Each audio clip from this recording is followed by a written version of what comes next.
Jadi kalau kalian ngerasain insecure saat daftar beasiswa, jangan khawatir, itu bukan satu-satunya insecure yang kalian rasain. Bisa jadi saat udah keterima kalian insecure lagi. Nanti udah kuliah, udah selesai, udah mau disertasi, insecure lagi tentang disertasi. Nanti udah lulus, insecure lagi masalah pekerjaan. Jadi ya don't worry, kayak insecurity itu bakal jadi teman kita sehari-hari mungkin gitu ya, dalam perjalanan kita. Nah, selanjutnya nih, kita udah ngomongin tentang insecurities yang Sandi rasain. Sekarang pasti kan pada penasaran kan, gimana akhirnya dengan berbagai insecurities itu Sandi bisa menjadi seperti Sandi yang sekarang. Jadi gimana dia dealing with that insecurity? Boleh diceritain, San, gimana? Yang pertama kalau masalah insecure di waktu gue di pertama di beasiswa, ketika kalian merasa insecurity ketika mendaftar beasiswa, pertama adalah ingat, remember cita-cita kalian apa. Kalian lagi memperjuangkan sesuatu, it means kalian harus do your 100%. Dan setelah itu kalian harus siap dengan apapun kemungkinannya. Itu adalah tips yang pertama. Yang kedua adalah percaya rezeki nggak bakal kemana, cuy. Jadi kayak walaupun kalian nggak keterima, kalau emang kalian punya, maksudnya kalian nggak keterima, pasti akan ada rezeki yang lain. Begitupun sebaliknya, kalau emang kalian keterima, berarti itu rezeki kalian gitu loh. Jadi so don't worry about it, oke? Terus kalau masalah perkuliahan, masalah language, jadi kemarin tuh gue ngerasain insecure itu sebenarnya dalam first 3 months aja. Jadi kayak di 3 bulan pertama aja sih, terus tiba-tiba kayak bulan keempat udah mulai terbiasa gitu loh. Dan jadi kayak selama 3 bulan itu kamu benar-benar yang kayak ngeblank atau sedikit nangkep, atau kamu akhirnya diskusi sama temen? Well, gue nggak frankly gue kayak bener-bener nggak nangkep gitu loh. Ngerti nggak? Gue kalau ke kampus gue berusaha semaksimal mungkin, tapi enggak. Tapi yang gue lakuin adalah gue selalu minta bantuan ke teman-teman. Kayak misalnya sering ngobrol sama mereka dan menjelaskan bahwa saya nggak ngerti apa-apa. Akhirnya mereka membantu gue, dan orang luar itu they really welcome to you. Kalau kalian punya masalah, punya curhatan, mereka tuh take it so serious. Jadi kayak nggak bercanda. Termasuk juga dosen. Kalau kemarin kan gue nggak ngerti, apalagi gue udah mau ujian kan, bulan keempat itu langsung ujian. Itu gue bener-bener stres banget. Akhirnya gue minta tolong sama teman-teman, sama dosen, itu minta diajak, discussion. Akhirnya setelah ujian, akhirnya gue ngerasa entah kenapa udah bisa ngerti aja gitu. Gue nggak ngomong apa, gue ngerti. Mungkin itu selama 3 bulan adalah masa transisi gitu ya. Ya mungkin, I hope so. Jadi kalian yang mau kuliah di UK atau dimanapun, remember first 3 months, I think itu adalah bagi gue ya, at least the very difficult time. Tapi kalian jangan mensugesti diri kalian, kalau kalian nggak merasakan itu, then you're fine gitu kan. Betul. Terus kalau masalah weather itu akhirnya yang gue rasain kan, memang gue depressed banget ya.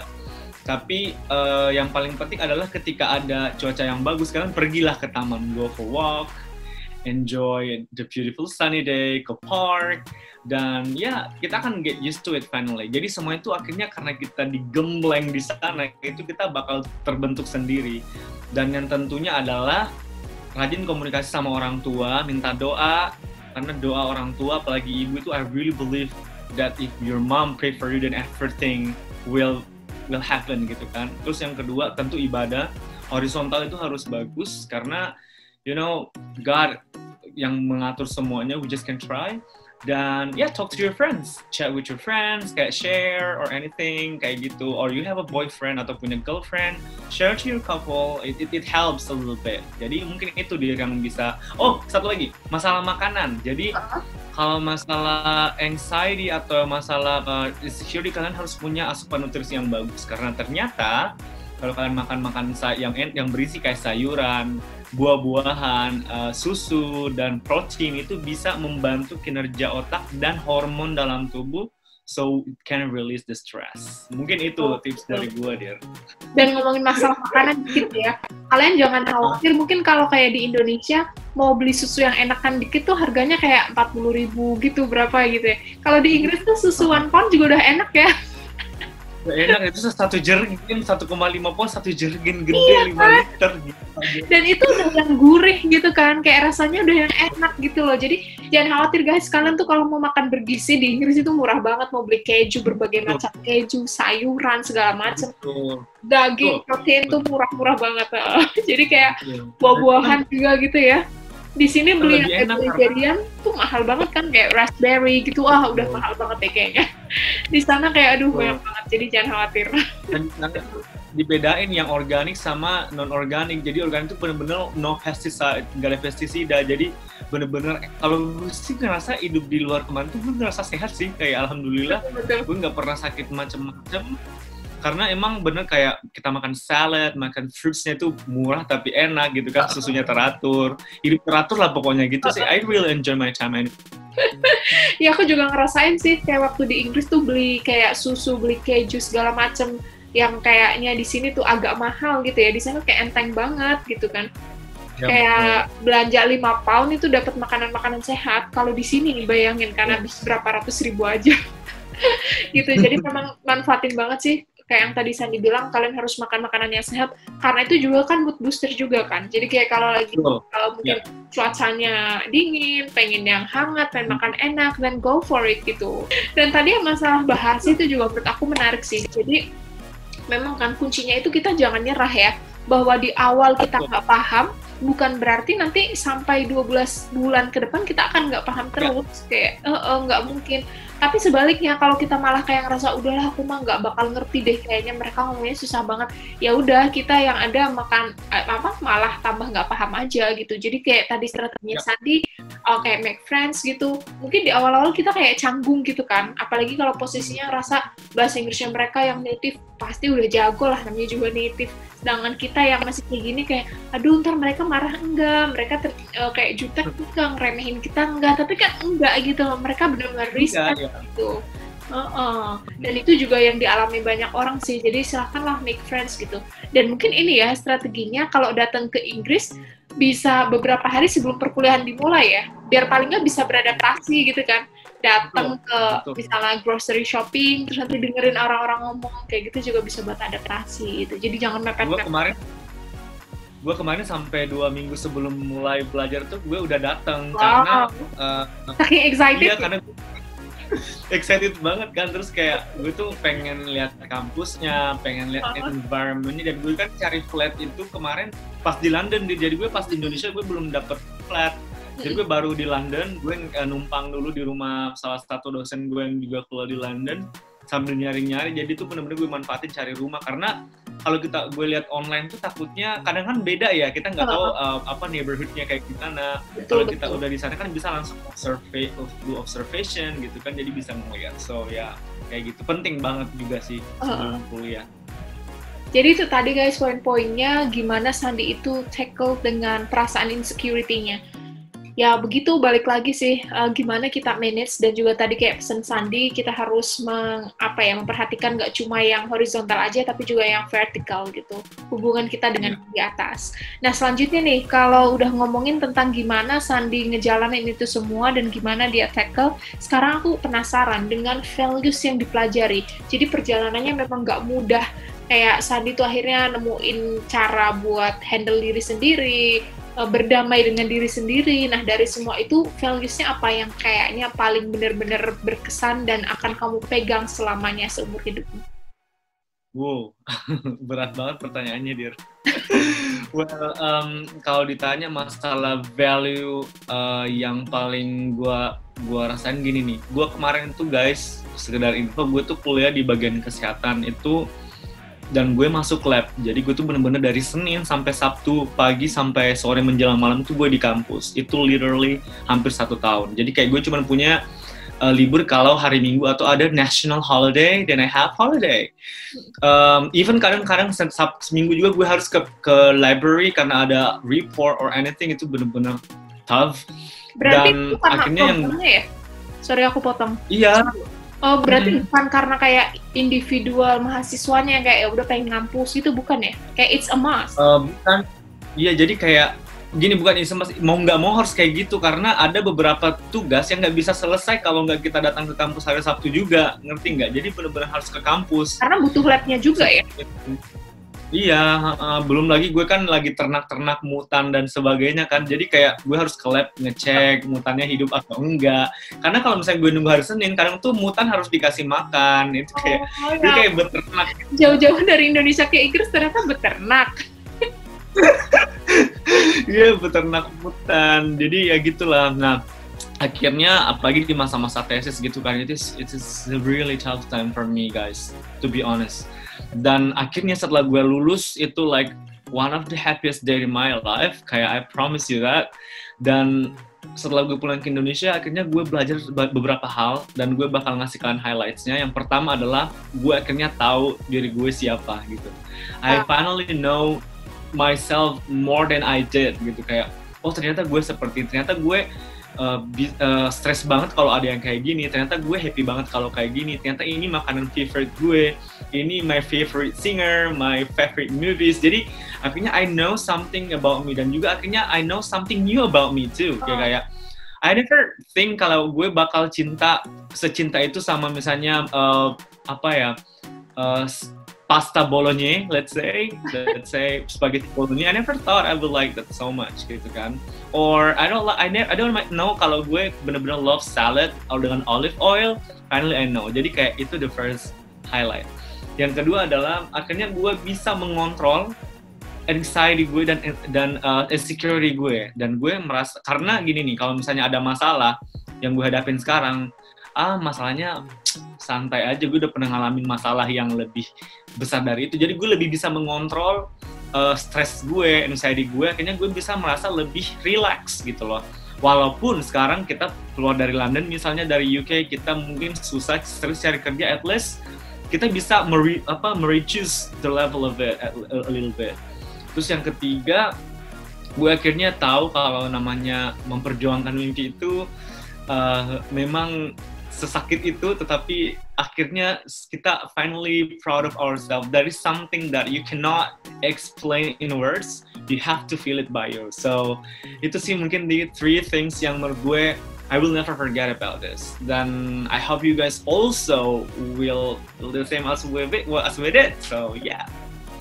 Bener banget itu. Kadang kita tuh kayak nganggapnya ya udah, kita udah ngerti tentang diri kita kan. Kayak misal umur kita 25, well I know a lot about myself gitu.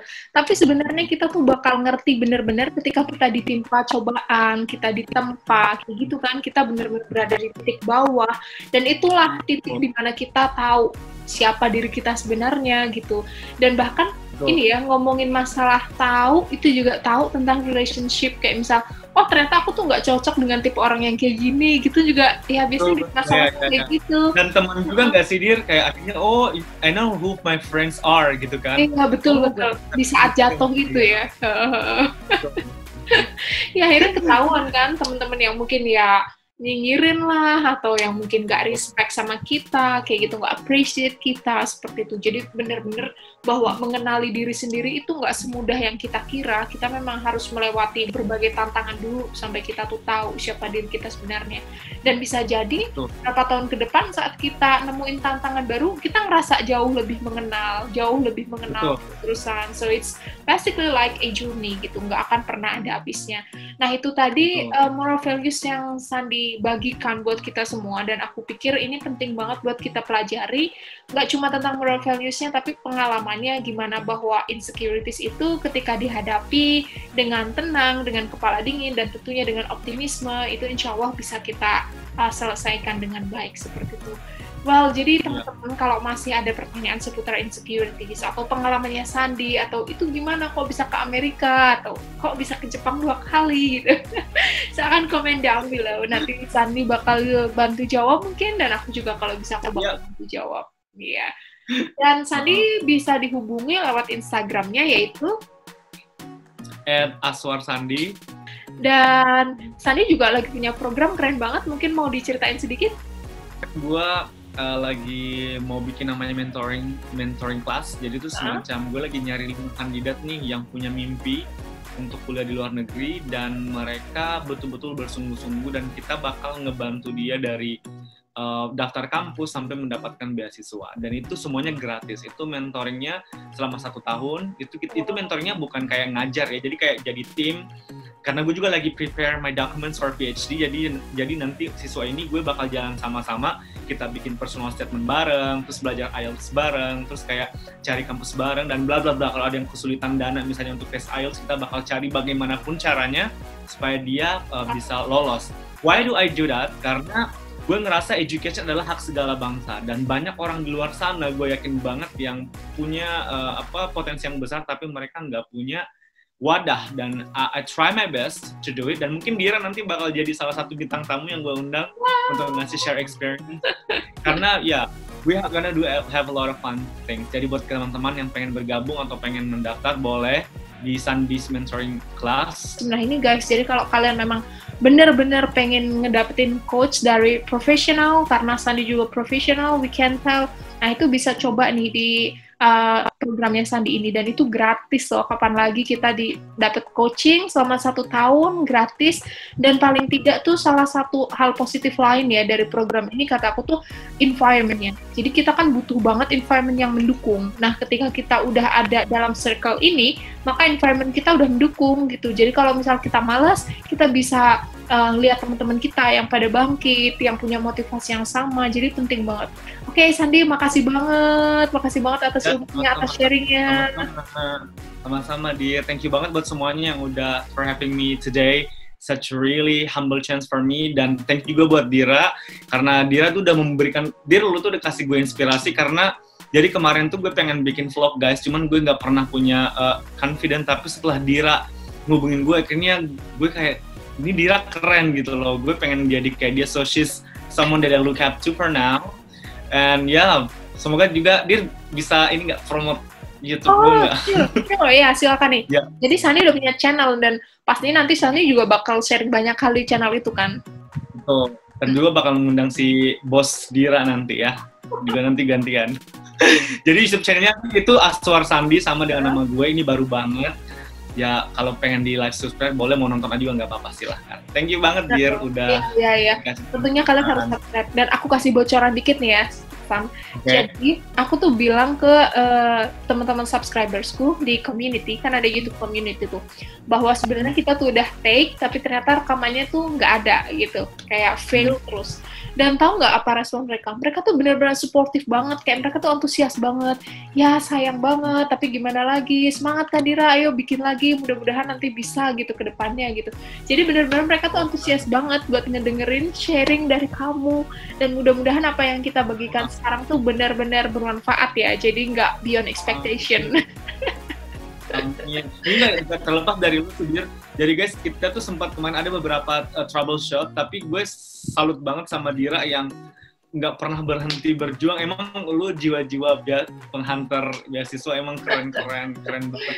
Dan Dira tuh kemarin sampai kayak bukan mentam sih, kayak ngerasa nggak enak, tapi gue tuh sangat excited banget ada di sini juga, karena gue yakin followersnya Dira tuh pada keren semua, dan gue yakin banyak banget generasi emas di subscriber lu, dan gue pengen semuanya hebat dan bisa melebihi kita semua yang ada di sini. Amin. Nah, ngomongin masalah subscribers nih, San, aku kasih bocoran dikit nih. Jadi kadang kan aku ada vlog-vlog gitu kan, yang kayak misalnya waktu itu jalan-jalan, aku belum bagikan. Akhirnya kadang aku ini aja sih, share di channelku gitu. Tapi memang kalau aku perbandingan ya, nge-share vlog yang personal sama yang tentang beasiswa, itu jauh lebih laris yang tentang beasiswa. Dan itu nunjukin bahwa mereka tuh motivasinya bener-bener yang kayak pengen kuliah di luar negeri, pengen dapet ilmu. Jadi alhamdulillah subscribersku tuh pada nyarinya berfaedah gitu. Iya. Makanya aku nggak kepikiran buat bikin video prank, karena aku pikir nggak bakal ada yang nonton di channelku. Kan pada unsubscribe ya? Iya, pada unsubscribe gitu. Mereka tuh pengennya yang berat-berat gitu loh, kayak tentang motivasi, tentang beasiswa, tentang bahasa Inggris, semuanya yang berfaedah gitu. Dan aku seneng karena alhamdulillah deh, subscribers di channelku tuh berarti pada positif-positif gitu. Mantap. Good luck ya, semoga lancar terus. Amin, dan silakan guys, kalian yang udah subscribe channelku, kalian boleh juga subscribe channelnya Sandi, dan nantikan video-video dari Sandi yang pasti keren. Jadi makasih ya San, sekali lagi, makasih banget.